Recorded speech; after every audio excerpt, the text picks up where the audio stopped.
बाबर आजम के कैप्टन बनते ही 3 साल और 8 टेस्ट मैच का इंतजार खत्म हुआ, क्योंकि बांग्लादेश से हारने के बाद, बेइज्जत कराने के बाद, पाकिस्तान के कप्तान बदलने के बाद फाइनली वेस्टइंडीज को रौंदकर पाकिस्तान ने अपने ऊपर लगे कलंक को मिटाया। सबसे लंबी लूजिंग स्ट्रीक 8 टेस्ट मैच की बाहर विदेशी ओवरसीज सरजमी पर फाइनली खत्म हुई है और बाबर आजम, जिनका रिकॉर्ड दुनिया में सबसे बेहतरीन कैप्टन के तौर पर स्टैब्लिश हो गया, क्योंकि 12 मैच में कप्तानी की जिसमें से 9 जीते ओवरसीज में।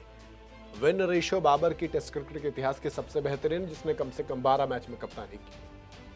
लेकिन दूसरी तरफ वेस्टइंडीज को कुछ जुगाड़ निकालना पड़ेगा, क्योंकि पिछले 26 साल में वो एक सिंगल टेस्ट सीरीज पाकिस्तान से नहीं जीत पाई है। आखिरी बार साल 2000 में जीते थे, उसके बाद से हालत खराब ही चल रही है। 9 टेस्ट सीरीज हुई हैं। जी हाँ, अगर आप इन टोटल देखोगे जो 5 ड्रॉ में गई हैं।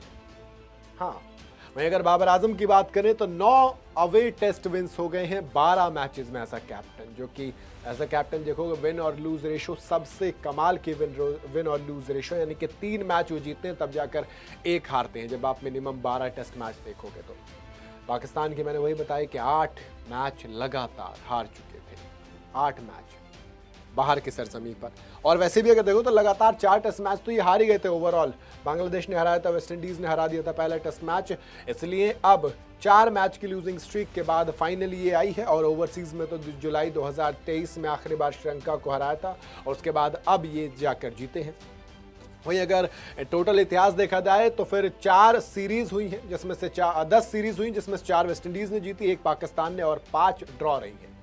दूसरे मैच की बात की जाए, पाकिस्तान ने वेस्टइंडीज के खिलाफ टेस्ट सीरीज का दूसरा मैच जीता है। पोर्ट ऑफ स्पेन के क्वींस पार्क ओवल मैदान पर यह मैच खेला जा रहा था, जहां पर चौथी इनिंग में छोटा सा टोटल मिला। बाबर आजम ने 2 बॉल में 2 छक्के लगाकर मैच को खत्म किया, 8 विकेट से जीते।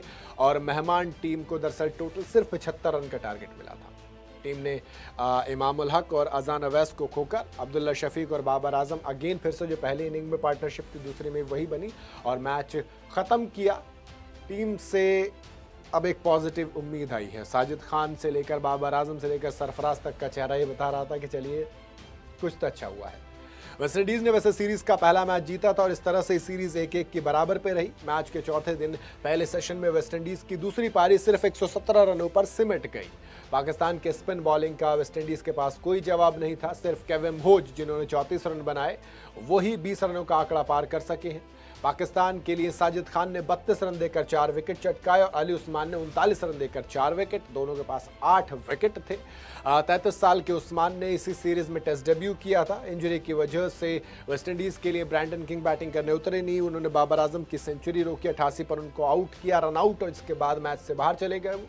अब पाकिस्तान के पास ऑलरेडी लीड थी पहली इनिंग में, तो जब आपके पास लीड आ जाती है और दूसरे में आप निपटा दे तो 75 रनों का टारगेट मिला। इमाम उल हक का विकेट जल्दी गिर गया, 15 रन के स्कोर पर पहला झटका लगा। जब 9 रन बनाकर इमाम उल हक आउट हो गए तो दूसरे ओपनर अजान अवैस भी सिर्फ 18 रन पर सिमट गए।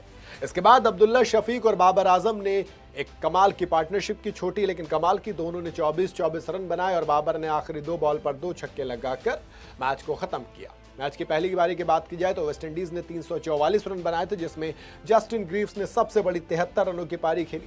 कैप्टन रॉस्टन चेज ने भी 70 रनों का कंट्रीब्यूशन दिया। साजिद खान ने पहली इनिंग में भी 4 विकेट चटकाए थे और पाकिस्तान की तरफ से अब्दुल्ला शफीक ने बैटिंग में कमाल किया, 160 रनों की पारी खेली, नॉट आउट गए। कैप्टन बाबर आजम 12 रनों से सेंचुरी से चूक गए। जो 3 साल का इंतजार था वो फिर से सूखा रह गया। 88 रन पर रन आउट हो गए। एक वक्त पर 2 विकेट पर 281 था, लेकिन 287 पर वेस्टइंडीज ने पारी को समेट दिया। जामिल वरिकन ने 6 विकेट चटकाए और पाकिस्तान को पहली पारी में 43 रनों की लीड मिल गई, जिसकी बदौलत पाकिस्तान के लिए मैच थोड़ा सा इजी पड़ गया था। फिर उसी दिन बॉलिंग करने उतरे तो फिर 103 पर 6 विकेट चटका दिए थे। वो जाहिर सी बात थी, फटाफट निपटना था, निपटाया।